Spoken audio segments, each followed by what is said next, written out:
Hi everyone, this is Kieran from Kieran 5 Personal Training. In today's video, I want to show you some exercises that will help protect the lower back by strengthening up the muscles around it, mainly your core and your glutes.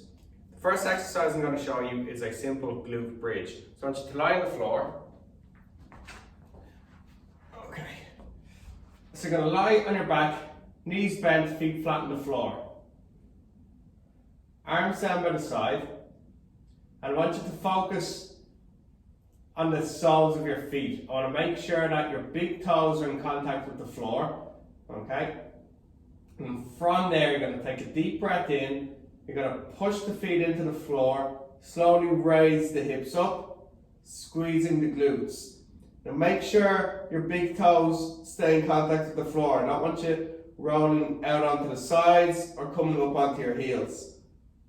Control back down, hips towards the floor, touch the ground and push back up again.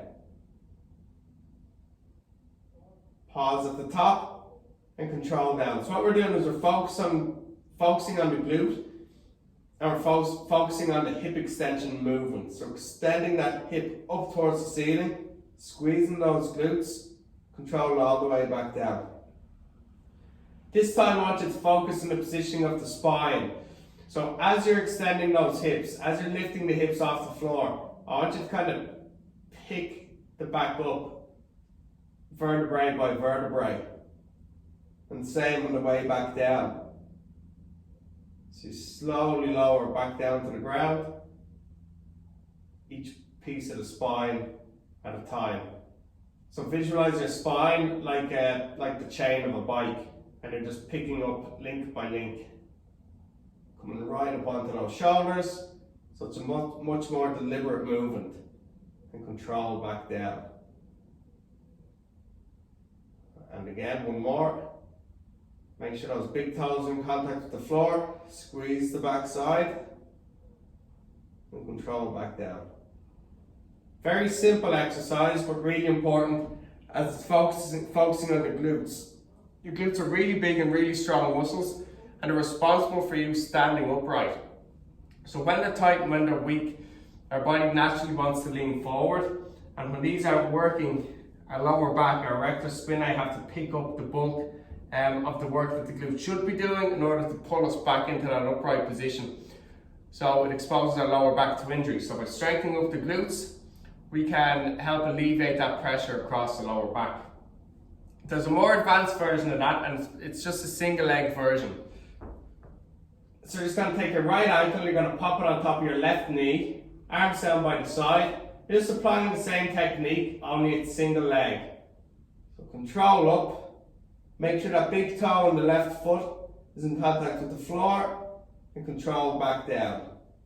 And again, you're picking up the spine, link by link, vertebrae by vertebrae. Come right up into a fully extended position, control back down, again, link by link.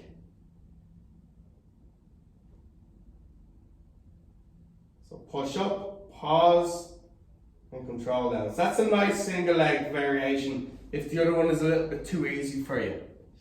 So the next two exercises I'm going to show you are isometric holds that focus on the core.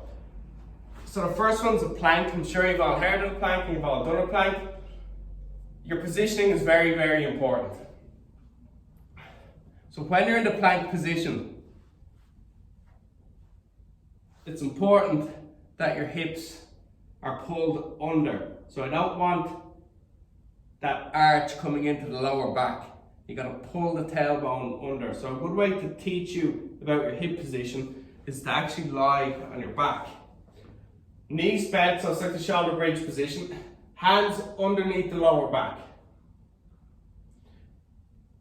Okay, so I want your hips to be in contact with the floor and your hands are sitting in that natural space that forms in the lumbar spine, so your lower back. I want you to lift the spine up off the hands without lifting your hips off the floor. And what I want you to do is I want you to slowly push that lower back into your fingertips. So lift back up again. This time I want you to focus on what happens with the hips as you push your hands down as you push your lower back into your fingertips. So you should feel that hip rotating. okay? As you flatten your back down into your fingertips. So lift up and rotate those hips. So pull that tailbone underneath, suck the belly button in. And that's what you want to try and maintain when you're holding that plank position.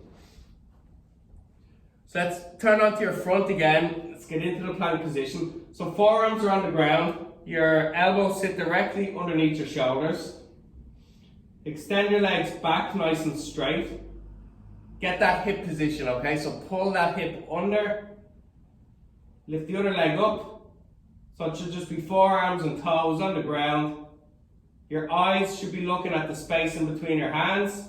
Shoulder blades should be pulled together slightly. Your tailbone should be pulled under, so you've got to rotate those hips, pull them under. Suck the belly button in, and then you hold. So you can squeeze the glutes a little bit. If you find a little bit of pressure building on the lower back, make sure you tense those glutes and suck the belly button in. If that makes the pain in the lower back go away, continue to hold. If the pain in the lower back persists, just drop down out of the exercise and just keep an eye on how many seconds you performed, and we try and build on that day after day. So you should be looking to hold a plank anywhere between 60 seconds and 90 seconds. There's no real benefit to extending out beyond the 90 seconds. If you can hold a plank properly for 90 seconds, then that's good enough. There's no added benefit to go into 2 minutes or 3 minute planks or anything like that. So the first target should be getting to 60 seconds without any lower back pain, holding that position, especially with the hips, and concentrating the effort on the core. And then once you get to 60 seconds, you should be progressing towards the 90-second mark. And once you're at the 90-second mark, you don't really need to work to go any further than that. The next exercise for the core is for the obliques. It's a side plank. The most important thing with this exercise is your hip position. So I want you to lie on your left side, forearm on the ground, elbow and wrist in contact with the floor. You're going to stack your right leg on top of your left leg, and the hip position is really important. So I want your right hip to sit directly above your left hip. From there, you're just going to push your hips up into the air, suck the belly button in. You're going to feel a little bit of tension building on the underside. Again, make sure those hips are stacked up directly, one on top of the other. You don't want to be twisted forward or leaning back. And the goal is just to drive that top hip up towards the ceiling. Now, if that's too difficult, which it may be, you can drop down, you can go from the knees. Sometimes when people go from the knees, they tend to bend the knees forward, and it just puts you into an awkward position. So what I want you to do is I want you to bend the feet backwards so that you can keep a nice straight line with your shoulders, hips and knees. And from there, you just come up into that plank position. Exact same technique. Suck the belly button in, pop the hip up towards the ceiling. If that's too easy, you can just try this variation then. So exact same position, except you drop the front leg onto the ground in front of the bottom leg. And you can use the top leg to push into the floor to give yourself a little bit of support. And you're just going to hold that. So suck the belly button in, make sure those hips are stacked up, one on top of the other. And with a side plank, you're looking to hold that for 30 to 60 seconds. So 30 seconds should be the initial target. If that's too easy, hold it for 45 seconds and then progress towards 60. And like the plank, there's no benefit going beyond a certain amount of time. So if you can do a 60-second side plank on the left side and on the right side, focusing the tension on the obliques, no lower back pain, you're going to be in a really strong position. I hope you enjoyed this video today. Don't be afraid to give it a like and subscribe to my YouTube channel.